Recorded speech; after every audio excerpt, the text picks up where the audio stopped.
오늘은 예수님께서 부활하신 후에 아흘에 되는 날입니다. 그래서 오늘은 본문을 중심으로 나의 주님, 나의 하나님이라는 말씀으로 은혜를 나누고자 합니다. 오늘 우리가 읽었던 이 본문을 보면은 부활하신 주님께서 이 부활에 대해서 회의론자요, 비관론자요, 실증론자라고 하는 별명을 가지고 있는 도마에게 나타나셨습니다. 그리고 말씀하신 내용이 오늘 본문에 기록된 말씀입니다. 그때 이 도마의 모습을 보면 부활하신 주님을 만났다, 우리가 모두가 부활하신 주님을 경험했다, 이렇게 이야기를 할 때 이 도마는 단 한마디로 일축해 버렸습니다.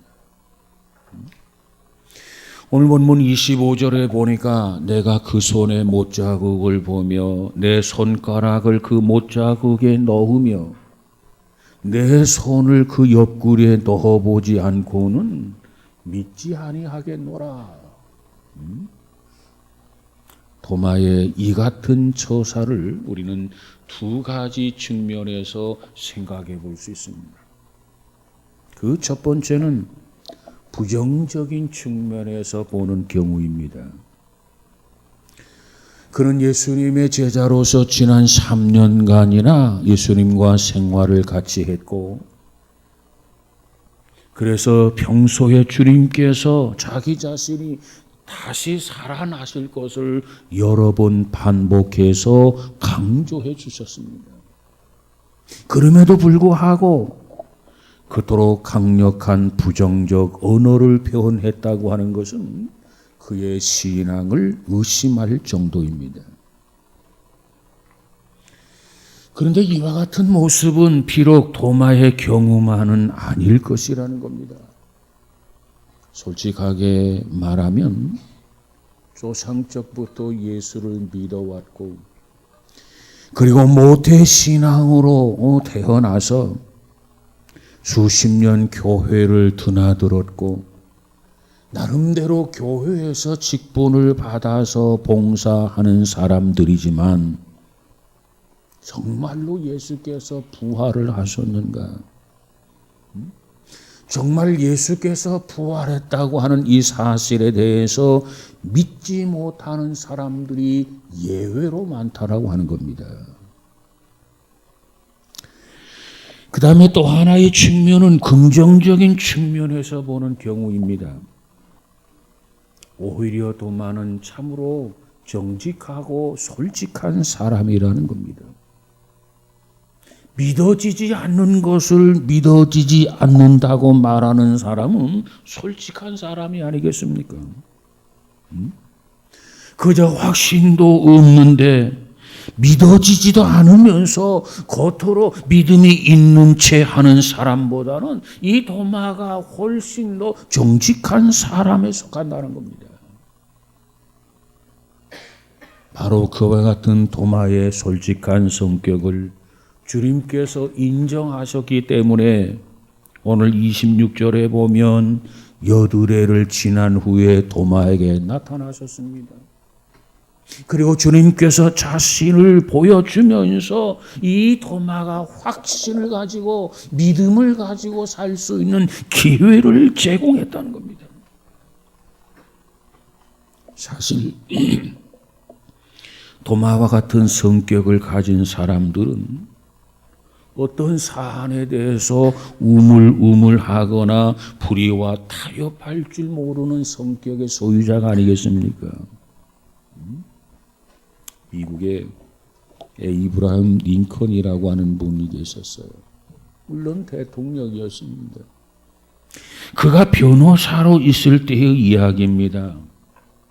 한 사람이 사건을 가지고 이 에이브라함 링컨이라는 이 변호사를 찾아왔습니다. 그리고 자기를 변호해 달라고 부탁을 했습니다.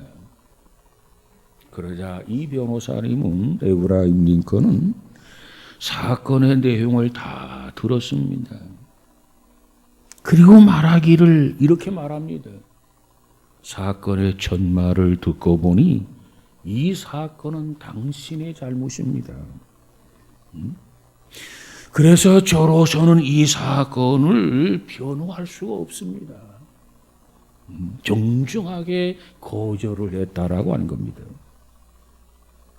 그러자 화가 난 그 사람은 소리를 고래고래 지릅니다. 아니, 당신이 평생 동안 먹을 돈을 내가 내겠다는데 거절할 이유가 도대체 뭐예요? 아니, 변호사라고 한다면 사건을 맡아서 수임해서 최선을 다해야 하는 것이 아니요 하면서 대들며 소리를 질렀다는 겁니다. 이때 링컨은 조용하게 다시 거절을 했습니다. 내가 평생 동안 먹을 것은 하나님이 이미 주시겠다고 약속을 하셨소. 그러나 우리 하나님께서 원치 않는 불의를 나는 결코 옹호할 수가 없습니다. 그러면서 다시 한번 정중하게 거절을 했다는 겁니다. 부정직과 허위로 자신을 감싸는 이 시대에 참 이처럼 솔직하고 이처럼 진실한 사람들이 그리워지는 시대가 아닙니까? 8일 후에 도마에게 예수님이 나타나셨어요. 그리고 뭐라고 말합니까? 27절에 가보니까 내 손가락을 이리 내밀어서 내 옆구리에 넣어보라. 그리하고 믿음 없는 자가 되지 말고 믿는 자가 되라. 이렇게 말씀을 하셨습니다. 주경학자 메이어라고 하는 유명한 분이 계시는데 그분은 이렇게 풀이를 했습니다. 그때 도마는 믿음이 없는 자가 되어가고 있는 중이었다. 예수님을 3년 동안 따라다니면서 나름대로 믿음을 가졌다고 했는데 이 상황 이때야말로 가졌던 그 도마의 믿음이 점점점 식어지고 믿음이 없는 자가 되어져 가고 있는 상황 그 중이었다. 때문에 주께서 그때 도마에게 나타나서 옆구리와 손에 못자국을 보여주지 않았더라면 도마는 영영 믿음 없는 자로 전락해 버렸을 것이다. 메이어는 그렇게 이야기를 합니다. 여러분, 이 도마처럼 믿음이 점점점 식어가는 사람들, 이 도마처럼 믿음이 점점점 없어져가는 사람들, 이와 같은 사람들을 주님께서는 그냥 방치하는 게 아니라 믿음의 등불이 꺼져가도록 그냥 지켜보고 있는 게 아니라 그들에게 새 힘을 주기 위하여, 그들에게 믿음을 회복시키기 위하여, 그들에게 확신을 주기 위하여 주님이 찾아오신다는 겁니다. 그리고 보여준다는 겁니다. 여러분, 사랑이라고 하는 것은 손으로 만지고 눈으로 보는 것이 사랑이 아닙니다. 이 사랑이라고 하는 것은 손으로 느끼기보다는, 그저 눈으로 느끼기보다는, 그저 발로 느끼기보다는 우리는 가슴으로 느껴야만이 진정한 사랑이 아니겠습니까? 우리가 잘 아는 퀴리 부인이라는 분이 계세요. 이 퀴리 부인은 어려서부터 철이 들 때까지 어머니의 사랑을 의심하며 살았다는 겁니다. 아니, 자기를 낳아서 길러주신 그 어머니의 사랑을 의심했다는 겁니다. 어떻게 그럴 수 있나? 그 이유를 보니까는 그 이유는 이렇습니다. 단 한 번도 어머니의 키스를 받아본 적이 없다는 거예요. 정말로 어머니가 나를 사랑한다면, 진실로 딸을 사랑하는 어머니라면 왜 한 번도 키스를 해주지 않았을까? 아마도 그것은 나를 사랑하지 않기 때문에, 사랑하지 않기 때문이 아니겠나. 그래서 그는 어머니의 사랑을 의심했다는 겁니다. 그러나 어머니가 딸에게 키스를 해주지 않은 것은 정말 저가 생각하는 그대로, 오해하는 그대로 사랑하지 않기 때문에 키스를 해준 것이 아니라 어머니가 일생 동안 결핵을 앓고 있었습니다. 어머니가 일생 동안 결핵을 앓고 있었기 때문에 딸에게 키스를 하지 않았던 사실입니다. 이 사실을 어머니가 돌아가신 다음에 그 딸이 비로소 깨달았다는 것 아니겠습니까? 그가 누굽니까? 귀리 부인이라는 여인이에요. 여러분, 그렇습니다. 이처럼 주님의 사랑을 어떤 때는 생각해 보면 내 곁에 떠났고 멀리 나를 버린 것처럼 나 자신이 느낄 때가 없지 않아 있을 것입니다.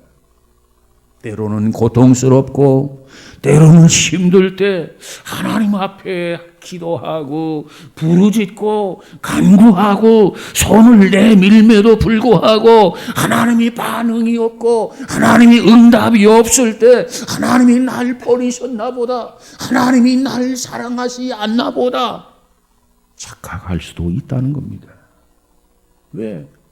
아무리 불러도 반응이 없단 말이에요. 불러도 메아리만 돌아온다는 거지요. 그러기 때문에 그와 같이 오해를 할 수도 있어요. 그러나 우리 주님의 사랑은 결코 우리 곁을 떠나지 않는 분임을 믿으시기를 바랍니다. 주님께서 뭐라고 말합니까? 세상 끝날까지 내가 너와 함께 하리라 약속해 주셨습니다. 주님의 약속은 신실하신 약속입니다. 주님의 약속은 참으로 미쁘신 약속이에요. 의심할 바가 없는 약속입니다. 회의론자였던 비관론자였던 실증론자였던 이 도마를 외면하지 아니하시고 그 믿음이 점점점 주저앉을 때, 기름이 점점점 연약해질 때, 그 믿음이 점점점 시들어가고 있을 때 주님께서 그때를 놓치지 아니하시고 도마에게 나타나 주신 것을 믿으시길 바랍니다. 그리고 우리가 여기서 주목할 것은 28절의 내용입니다. 28절의 내용은 이 도마의 위대한 신앙 고백입니다. 손을 보라, 옆구리를 만져보라. 주님이 말씀하셨어요. 그 말씀을 들었던 도마가 손을 펴서 알겠습니다. 주님의 손에 못자국을 좀 만져보십시다. 주님의 옆구리에 장자국을 좀 만져보십시다. 그리고 손에 못자국을 확인하고 옆구리 장자국을 확인했다라고 하는 기록이 없다는 거예요. 우리는 이 사실을 주목해야만 합니다. 단 한 번 부활하신 주님을 배웠습니다. 부활하신 주님의 음성을 들었습니다. 그 순간 도마의 믿음은 시들어져 가고 있고 없어져 가고 있는 그 믿음이 다시 되살아나서 회복되어졌다는 겁니다.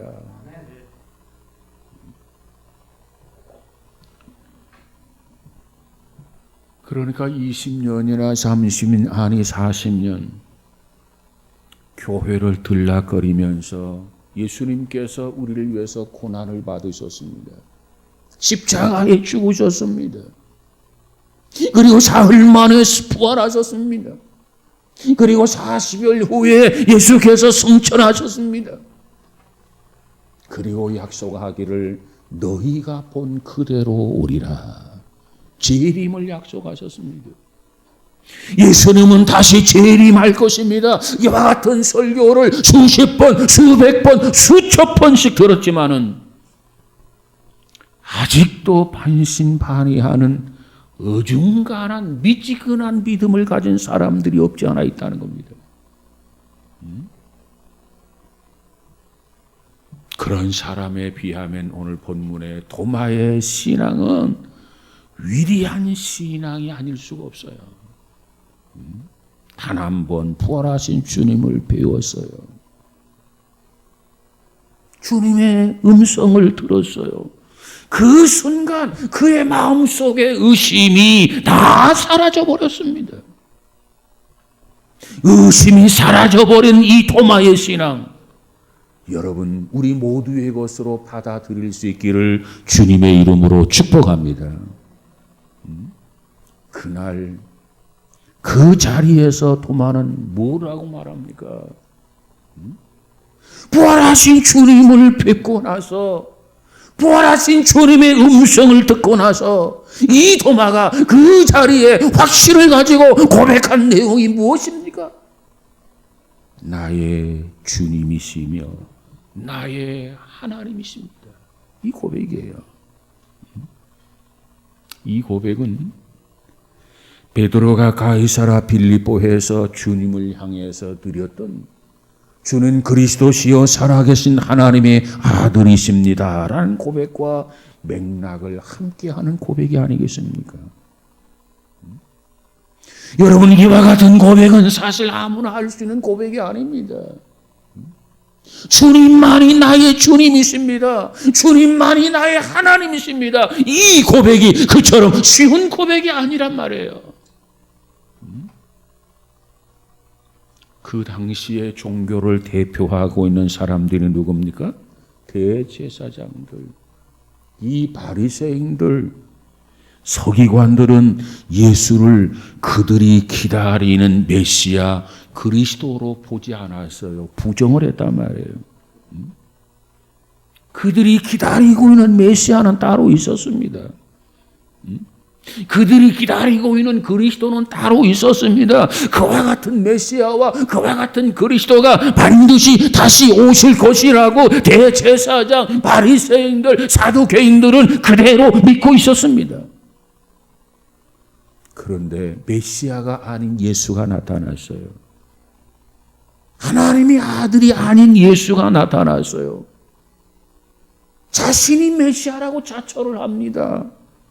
자신이 하나님의 아들임을 자처합니다. 그래서 더 이상 볼 수 없다. 하나님을 망령되이 일컫는 자다 해서 죄목으로 그들은 예수를 십자가 못 박아 처형을 해버리고 말았던 겁니다. 그런 상황 속에서 회의론자였던 도마는 주님을 한번 만나 뵙고 주님의 음성을 한번 듣고 주님이야말로 나의 진정한 주님이십니다. 주인이십니다. 나의 하나님이십니다. 이와 같은 고백을 하게 된 겁니다.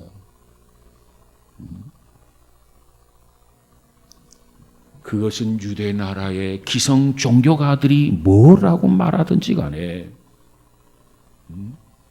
나는 예수를 나의 주님으로 나의 하나님으로 믿겠다. 이것이 도마의 선언이었고 고백이었고 외침이었다라고 하는 겁니다. 우리는 학습과 세례식을 할 때가 있죠. 이 학습과 세례식을 하게 될 때 문답이라고 하는 것을 하게 됩니다. 문답. 그 문답을 하게 될 때 반드시 세 가지 질문을 하게 됩니다. 그 첫 번째 질문이 뭐냐? 예수가 누굽니까? 예수가 누구냐고 질문을 던지죠. 이 첫 번째 질문이에요. 그 다음에 두 번째 질문이 뭐냐면은 예수를 왜 믿습니까? 왜 예수를 믿습니까? 이것이 두 번째 질문이에요. 그리고 세 번째 질문은 그럼 언제까지 예수를 믿겠습니까? 언제까지 주를 믿겠습니까? 이것이 세 번째 질문입니다. 그러면 그 답변은 거의 대동소이하게 그 대답이 같을 수밖에 없습니다. 그런데 언젠가 이와 같이 세 가지 질문을 했고요. 그리고 여기에 한 가지 덧붙여서 질문을 한 적이 있었습니다. 그 한 가지 질문은 바로 이러한 질문이었습니다. 내가 예수 믿는 거에 대해서 반대하거나 예수 믿는다고 핍박을 하거나 누군가가 나에게 다가와서 예수를 믿으면 내가 너를 죽이겠다 이렇게 말할 때 어떻게 하겠는가? 이런 질문이었습니다. 그런데 마치 의논한 것처럼 모두가 다 죽어도 예수를 믿겠습니다. 누가 박해를 하고 누가 핍박을 하고 내가 너 예수를 믿으면 가만두지 않겠다, 요절을 내겠다, 죽이겠다 그렇게 한다 할지라도 내가 그렇게 죽어도 예수를 믿겠습니다. 그 고백을 하는 거예요. 그 대답이 너무너무 쉽게 나오기 때문에 질문자인 저로서는 아이들이 철부지어서 다른 사람이 그렇게 대답을 하는가 덩달아서 같이 그런 대답을 하는가 보다 생각을 했습니다. 그러면서 또 그러면 왜 죽어도 예수를 믿겠는가? 또 반문해 봤어요. 왜 죽어도 예수를 믿겠는가? 그런데 그 질문 앞에 대답을 듣는 순간 저의 말문이 막혔어요. 그 대답을 듣고 치밀어 오르는 뜨거운 격정을 참느라 혀를 깨물어야만 했었습니다. 그 답변이 뭐였느냐, 목사님? 어차피 사람은 한 번 죽는 것이 아니겠습니까? 이래도 죽고 저래도 죽을 바에는 예수 안 믿고 죽는 것보다 예수를 믿다가 예수 안에서 죽는 것이 좋다고 생각합니다. 이 대답이 중학교 2학년짜리의 대답이었습니다. 저는 그렇게 대답하는 아이의 그 눈 속에서, 그렇게 대답하는 진지한 그들의 얼굴 표정 속에서 살아있는 순교자의 모습을 볼 수 있었습니다. 일평생 주를 위해서 살겠다 헌신하면서 목사가 된 나 자신의 모습이 그 아이들 앞에서 너무나도 부끄럽고 너무나도 초라한 것을 깨달았습니다. 그렇습니다. 그들이야말로 우리 교회의 등불이고 그들이야말로 한국교회의 희망이고 그들이야말로 한국교회의 빛나는 별이 될 줄로 믿습니다. 이처럼 도마의 위대한 고백을 들으셨던 주님을 한번 보세요. 뭐라고 말합니까? 29절에 가보니까 너는 나를 본고로 믿느냐? 보지 못하고 믿는 자들은 복되도다 이렇게 말씀해 주셨습니다. 여러분, 칼빈이라고 하는 사람을 잘 알 것입니다. 칼빈이 이런 말을 했어요. 우리의 믿음이란 두 눈을 감고 조용히 두 귀를 기울이는 그와 같은 것이 믿음이다. 두 눈을 감고 조용히 두 귀를 가지고 기울이는 것이 믿음이다. 믿음이란 우리가 생각하는 것처럼 두 눈으로 보고 확인을 하고 규명하는 것이 믿음이 아니라 두 눈을 감고 두 귀를 쫑긋하면서 하나님의 음성에 귀를 기울이는 그것이 바로 믿음이라는 겁니다.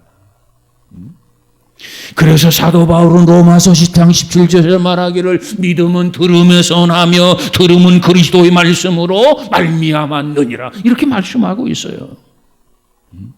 여러분, 오늘 시간 우리 모두가 다 주께서 들려주시는 하나님의 음성, 주님의 음성을 밝히 들을 수 있는 저와 여러분 되시기를 주님의 이름으로 축복합니다. 순간순간마다 하나님이 들려주시는 음성을 들으시기 바랍니다. 성경을 거짓된 책으로 비웃고 조롱을 하면서 예수 믿는 사람들을 놀려대던 사악한 무신론자가 있었습니다. 그런데 어느 주일 아침에 그가 만난 어린 소년들에게 물었습니다. 얘들아, 어디에 갔다 오니? 주일학교에 다녀오는 길이에요. 하나님에 대해서 배우려고요.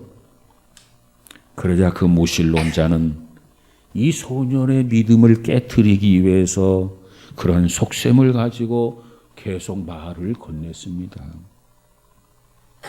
하나님이 어디 계시니? 하나님이 어디 계시는지 내게 말해줄 수 있겠니? 그러면 내가 사과 하나를 너에게 줄게. 사과 하나 주겠다고 하나님이 어디 있느냐는 거예요. 너 그 믿음이 헛것이라는 것을 증명해 보려고 하는 그런 속셈이 아니겠습니까? 그 질문을 했더니 그 소년은 깜찍스럽게도 이렇게 대답을 하는 것이었습니다. 그래요. 그러면 저에게 하나님이 계시지 않는 곳이 어딘지 제게 알려주시겠어요? 이 무신론자는 하나님이 어디 계시느냐, 계시는 곳을 알려달라고 했는데 이 어린아이는 그래요? 그러면 하나님이 아니 계시는 곳이 어딘지 제게 알려주시겠어요? 그러면 제가 사과 2개를 드릴게요. 에이? 그렇습니다. 하나님이 누굽니까? 세상을 창조하신 하나님이십니다. 세상 어느 곳이나 하나님이 아니 계신 곳이 없다는 겁니다. 여러분, 이 계절을 통해서도 하나님을 찾으시고 하나님을 만나고 경험하는 우리 모두가 되어지기를 주님의 이름으로 축복합니다. 우리는 매일매일 하루하루 살아가면서 이 칼빈이 말한 그대로 조용히 두 눈을 감고 귀를 기울이면서 주님의 음성을 들어볼 수 있기를 바랍니다. 주님의 음성이 분명하게, 확실하게 우리의 귀에 들리게 될 것입니다. 미국의 UCLA 연구팀의 연구에 의하면 아이들이 배웠던 것을 빨리 잊어버린 원인이 있다는 거죠. 그 원인 중에 제일 큰 원인은 너무 빨리 배웠기 때문에 너무 빨리 잊어버린다는 겁니다. 우리는 이 시간 주님의 못자국이나 창자국을 직접 만질 수는 없습니다. 그러나 주님이 주신 말씀, 직접 보고 믿는 사람보다 보지 못하고 믿는 사람들이 더 복이다. 이 말씀을 좀 깊이 생각할 수 있기를 바랍니다. 그래서 어떠한 상황에서든지 간에 우리는 하나님을 잊고 사는 것이 아니라 하나님과 동행하며 살아가는 우리 모두가 되어지기를 주님의 이름으로 축복합니다. 사실은 이 보고 믿는다라고 하는 것은 사실주의입니다. 실증주의 신앙이라고 말합니다. 거기에 비해서 보지 못하고 믿는 것은, 보지 못하면서 믿는 것은 그야말로 순수한 신앙입니다. 순수한 신앙. 이와 같은 순수한 신앙은 우리 마음속에서 예쁘게 싹이 트고 자라고 꽃 피우고 열매를 맺을 수 있어요. 그러기에 우리는 무엇보다도 겸손하게 머리 숙여 하나님 앞에 기도하기, 하나님 순수한 신앙을 주옵소서.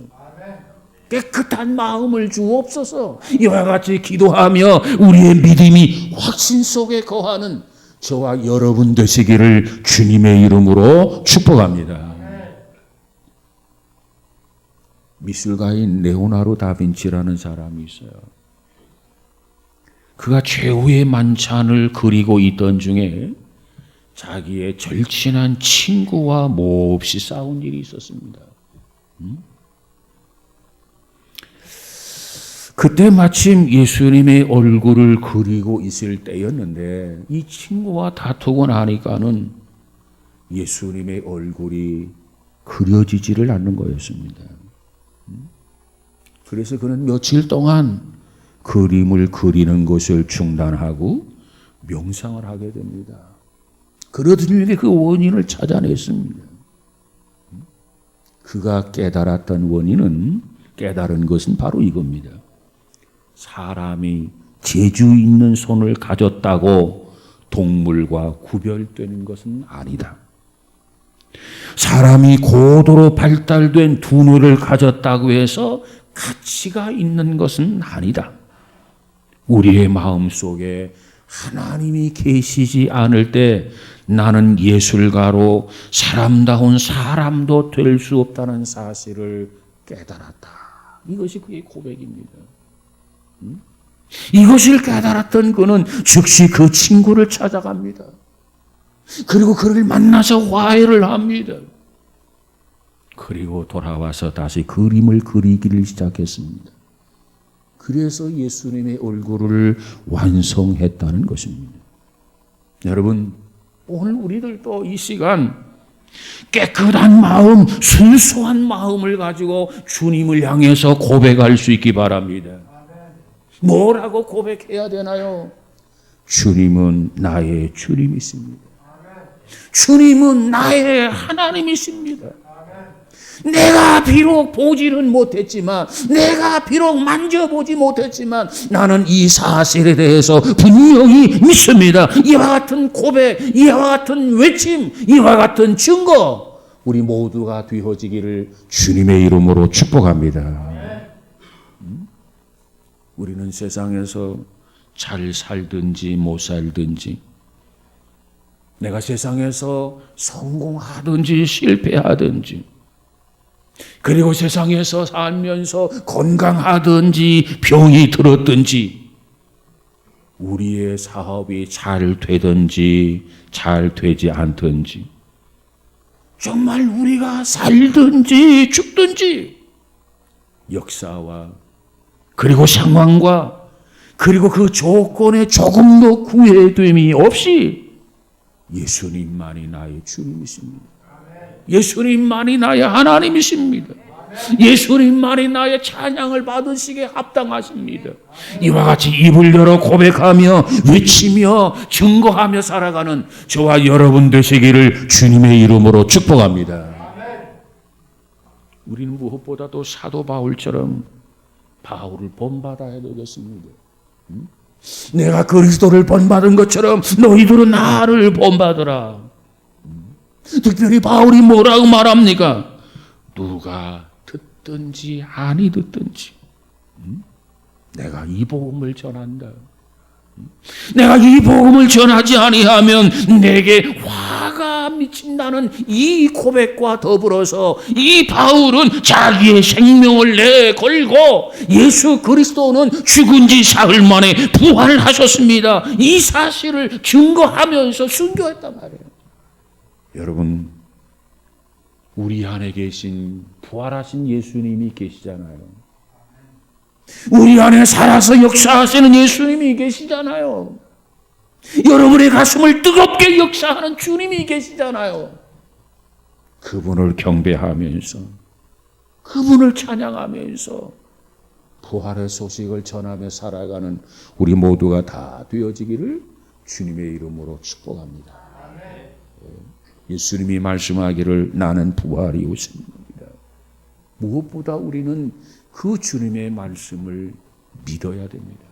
아무쪼록 이 어려운 시대에 부활의 믿음으로 다시 한번 무장하고 살아가는 저와 여러분 우리 모두가 되어지기를 주님의 이름으로 축복합니다. 기도하십시다. 거룩하신 하나님 감사합니다. 주님께서 죽은 지 사흘 만에 부활하신 줄로 믿습니다. 특별히 도마처럼 의심하는 자 있다면 본고로 믿기보다는 순수한 신앙을 가지고 보지 않고 믿는 자로 성숙해지는 복 있는 성도들 되도록 축복해 주시옵소서. 성령이여 도와주시고 성령이여 역사하여 주셔서 우리에게 이와 같은 진리 이 복음을 깨닫도록 역사하여 주옵소서. 예수님 이름으로 기도하옵나이다. 아멘.